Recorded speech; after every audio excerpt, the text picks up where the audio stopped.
Olá a todos que acompanham mais este podcast da reunião de estudos do Evangelho do Grupo Espírita Irmão Áureo.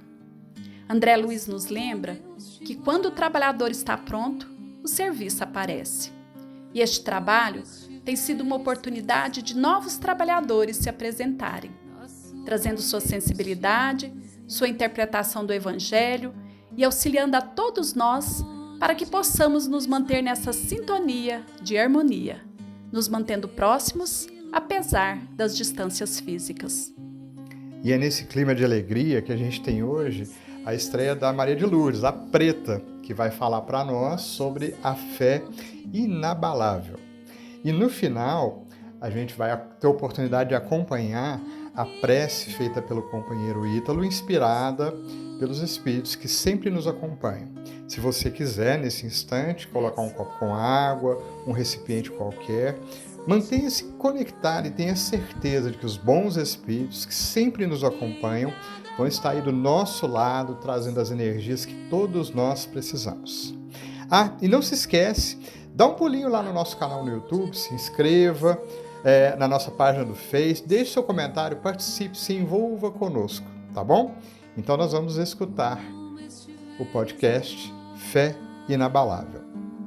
Nosso bom Deus te guarde, como estiveres pensando.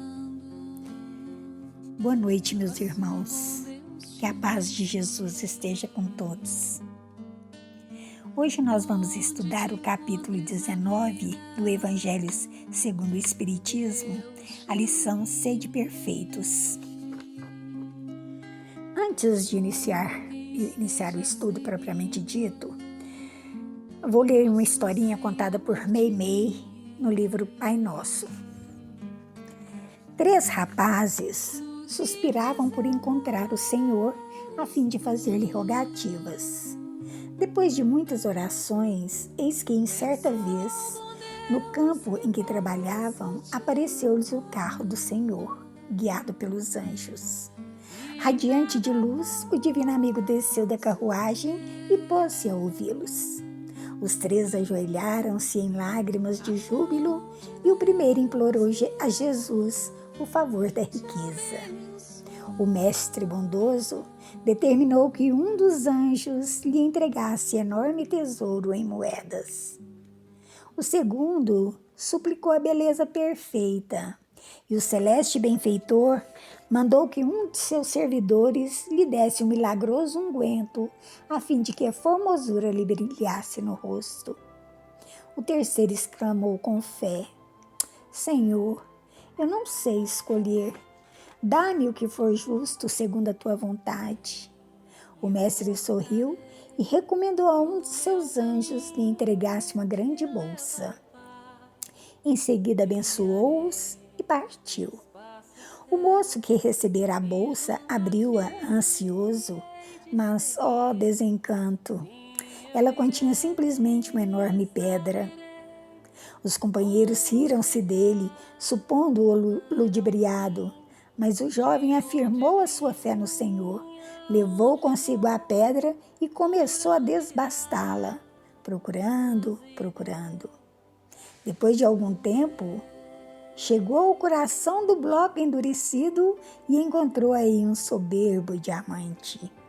Com ele adquiriu grande fortuna e com a fortuna construiu uma casa onde os doentes pudessem encontrar refúgio e alívio em nome do Senhor. Vivia feliz, cuidando de seu trabalho, quando um dia 2 enfermos bateram à porta. Não teve dificuldade em reconhecê-los. Eram os 2 antigos colegas de oração que se haviam enganado com o ouro e com a beleza, adquirindo apenas doença e cansaço, miséria e desilusão. Abraçaram-se, chorando de alegria, e nesse instante o divino mestre apareceu entre eles e falou: Bem-aventurados todos aqueles que sabem aproveitar as pedras da vida, porque a fé e a perseverança no bem são os 2 grandes alicerces do reino de Deus. Muito bem, agora nós vamos falar sobre a fé inabalável. condição para a fé religiosa. Começamos aqui com uma introdução de André Luiz que nos diz: conserve a própria fé por tal modo que você não possa se afligir excessivamente em nenhuma dificuldade. No seu aspecto religioso, entendemos que a fé é a crença nos dogmas particulares que constituem as diferentes religiões. E Kardec nos diz: a fé é divina, pois orienta o homem na crença de uma força superior a ele. É superior a tudo que direciona a sua capacidade na busca de algo além do material, na descoberta do seu lado imortal. Entendemos que todas as religiões têm os seus artigos de fé. Essa fé pode ser uma fé cega ou uma fé raciocinada. A fé raciocinada é a religiosidade, agregando a caridade, a fraternidade e a melhoria interior. Já a fé cega nada examina, aceitando sem controle o falso e o verdadeiro, e a cada passo se choca com a evidência da razão. Levada ao excesso, produz o fanatismo. Quando a fé se afirma no erro, cedo ou tarde, ela se desmorona. Cada religião pretende estar na posse exclusiva da fé, mas preconizar a fé cega sobre uma questão de crença é confessar a impotência para demonstrar que se está com a razão. Não basta só crer ou ver, é também necessário compreender. A fé que a nossa doutrina veio propagar é a fé racional, aquela que, conforme este trecho do Evangelho, veio aliar a este sentimento de crença e vontade de querer uma qualidade própria do nosso tempo, que é a razão. É ela quem dá uma base sólida à nossa crença, podendo encarar a ciência e o progresso a qualquer tempo. A doutrina espírita tem a verdade por base. É a única que tem o futuro assegurado, porque nada deve temer do progresso do conhecimento, já que o verdadeiro na obscuridade também o é à plena luz. Isto se aplica ao Espiritismo, pois o estudo aliado à prática da caridade são fundamentais para um bom desenvolvimento do trabalhador espírita. Não basta também sentir, ver, ouvir, incorporar ou falar com espíritos. É importante compreender sua natureza, o seu ambiente, a sua ação no mundo material e no espiritual. Reafirme o que diz o Evangelho segundo o Espiritismo, que é necessário compreender antes de ver, isto é, fé e razão. Vulgarmente se diz que a fé não se prescreve, o que leva muitas pessoas a alegarem que não são culpadas de não terem fé. Não há dúvida que a fé não pode ser prescrita, ou o que é ainda mais justo, não pode ser imposta. A fé não se prescreve porque ela se adquire e não há ninguém que esteja impedido de possuí-la, mesmo entre os mais refratários. Falamos aqui das verdades espirituais fundamentadas na doutrina espírita. Não é a fé que sai a procurar as pessoas, mas é elas que devem procurá-la. E se o fizerem com sinceridade, com certeza a encontrarão. Alguns dizem: não quero nada melhor do que crer, mas não o posso fazer. E dizem com os lábios e não com o coração, pois o mesmo tempo em que o dizem, fecham os olhos e os ouvidos. Não querem na realidade ver, nem ouvir os chamamentos. Não percebem ainda o chamamento do Mestre quando disse: bem-aventurados os que têm olhos de ver e ouvidos de ouvir. As provas, entretanto, abundam ao seu redor. Por que, pois, se recusam a ver? Em alguns, é a indiferença. Noutros, o medo de serem forçados a mudar de hábitos.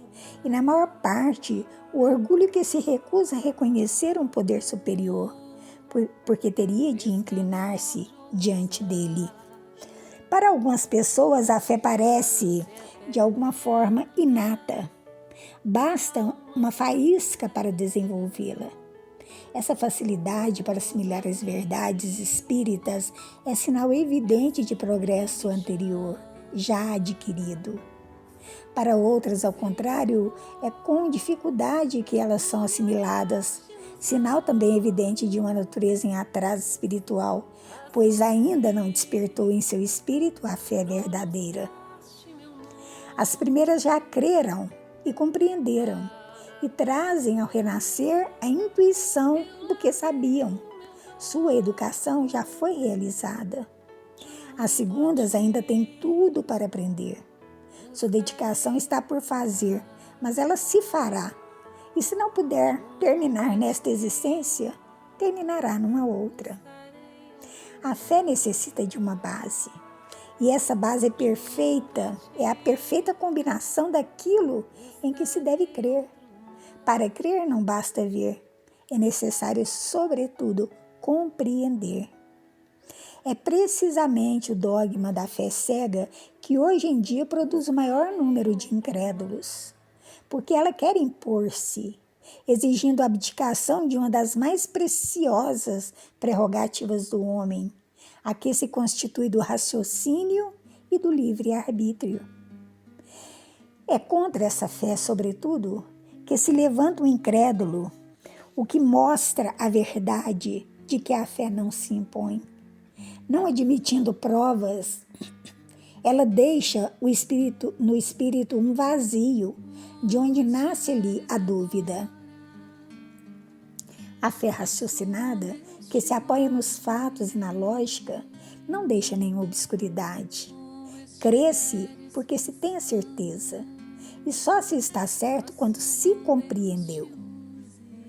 Eis porque ela não se dobra, porque só é inabalável a fé que pode enfrentar a razão face a face em todas as épocas da humanidade. É a esse resultado que o Espiritismo conduz, triunfando assim da incredulidade. Quando se refere a muitos os chamados, os espíritos conheciam a solidez das convicções e sabiam que a fé, qual muro de aço, resistiria a todos os ataques quando chamou ao trabalho da divulgação os primeiros mensageiros das obras espíritas. Jesus disse: ditosos seríeis quando os homens vos carregarem de maldições, vos perseguirem e falsamente disserem contra vós toda espécie de mal por minha causa. É uma ocasião de provar a sinceridade da vossa fé, porquanto o mal que vos façam redundará em proveito vosso. Lamentai-lhes a cegueira, porém não os maldigais. Nesse capítulo, vemos também sobre a fé como mãe da esperança e da caridade. Sendo a fé a atitude própria, convicção ou crença que relaciona o homem ao Deus Supremo na expectativa da salvação da alma. Esperança é, genericamente falando, toda tendência para com o bem futuro e possível, mas incerto. Caridade é a virtude que, com a justiça, regula o procedimento moral dos homens para com os outros seres, e especialmente para com os outros homens. A fé é o nosso grande sustentáculo. Que seria de nossa incerteza, de nossas tribulações, sem esse ponto de apoio para sermos reconfortados? Nas epístolas de Paulo, encontramos diversas frases sobre a esperança. Porque tudo que dantes foi escrito para nosso ensino foi escrito para que, pela paciência e consolação das Escrituras, tenhamos esperança. Romanos, capítulo 15, versículo 4. E assim, esperando com paciência, alcançou a promessa.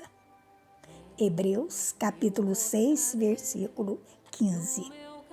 Agora, pois, permanecem a fé, a esperança e a caridade.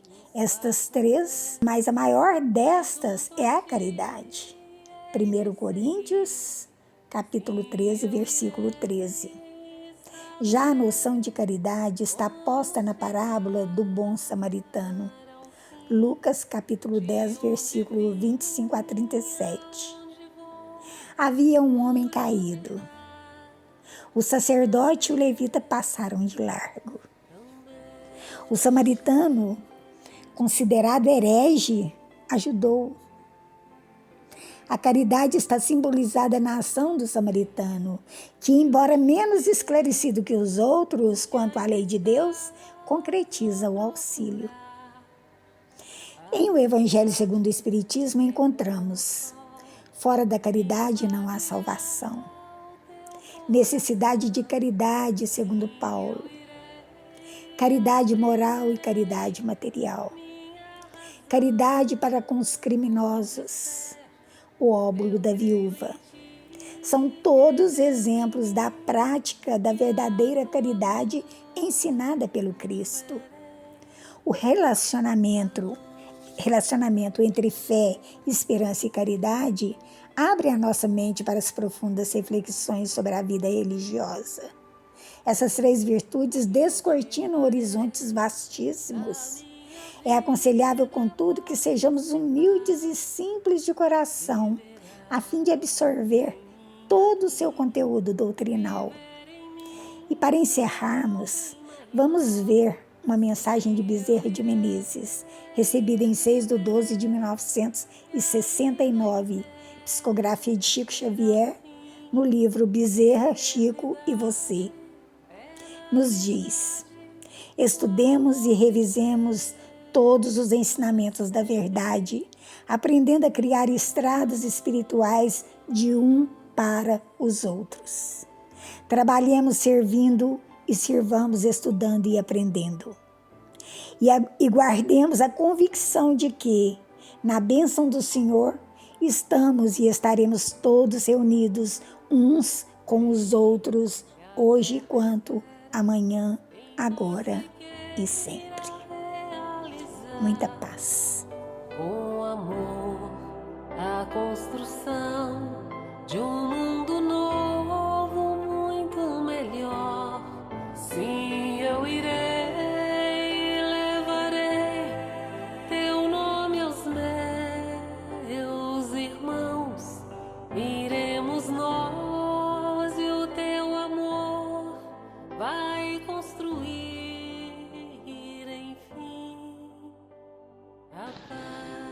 Irmãos, acalmemos nossas mentes e espalhemos mais confiança na providência divina que nos cerca de zelo e recursos. Nunca vos faltará em momento algum o pão de cada dia, o abrigo e o conforto espiritual emanado do coração bendito de Jesus que resguarda as nossas vidas. Sempre teremos ensejos para a prática da fraternidade, atendendo o mais necessitado que tu. Não se negue ao bem e à caridade, pois são a força que te sustentam na jornada, colocando à prova tudo que já conseguiste amealhar para teu espírito. Mesmo ainda hesitante, segue um tanto mais, pois que, ali à frente, a vida te suscitará o apoio e a dedicação em prol do bem maior, vibrante em todo o universo. Por nossa vez, é o cadinho de todos os dias que se nos interessa por agora. Ide, sejas pronto ao serviço e serás ainda mais feliz. Terás estabilidade em suas emoções para o que terás pela frente. Lembre-se que sempre será renovado os votos de paz e felicidade a cada filho de Deus e que, se hoje conseguiste uma vitória, Amanhã novos chamamentos chegarão de todos os lugares, solicitando-te mais uma participação no bem geral. Talvez apenas ouvindo a voz do irmão caído em pranto, isso lhe soará como uma música bendita te conduzindo a alma aos páramos mais sutis e elevados, transformando-te pacificador em nome de Deus. Talvez emprestará a tua voz aos irmãos de luz para que a mensagem de Jesus acalente os que se encontrem às margens da vida e que, de posse do entendimento como os teus, és responsável em revelar o Cristo e Deus aos teus irmãos em provação como tu. Assim, uma onda de paz te percorrerá os escaninhos profundos do ser, mostrando-te que o bem compensa a todos simplesmente por o concretizarem pelo caminho. Clamaremos a ti o concurso de tuas mãos bondosas para levar o alimento, o agasalho, a água e o cobertor aqui e ali, tratando de abençoares cada migalha que parta de ti, como se for um grande tesouro a ser entregue nas mãos do nosso Mestre Jesus. E entenderás que Ele está em todos os lugares aguardando-te, com alegria e ternura de sempre, por esse banquete e o encontro de inefável beleza e emoção que terás como privilégio de participar. Para tanto, levanta-te e anda. Segue adiante, meus filhos queridos, na bondade infinita que o amor cria em todos nós, em nome de Deus e sob o olhar atento e zeloso de Jesus. Paz a todos. Amor que almeja seguir amando, Senhor, tu me olhaste nos olhos a sorrir, pronunciaste meu nome.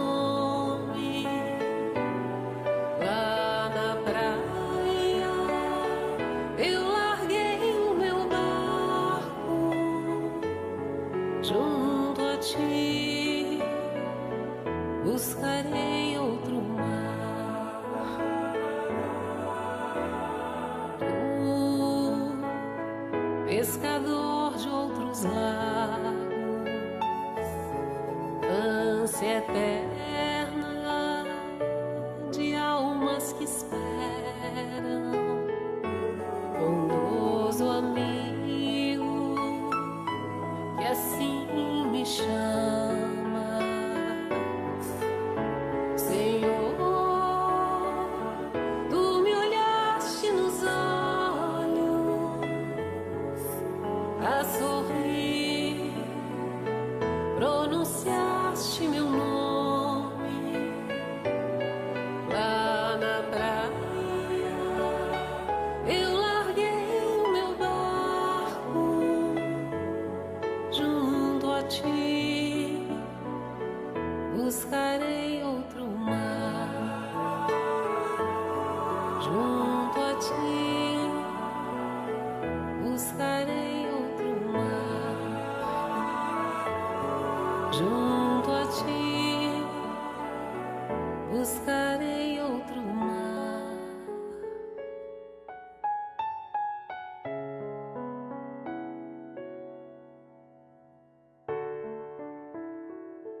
Buscarei outro mar.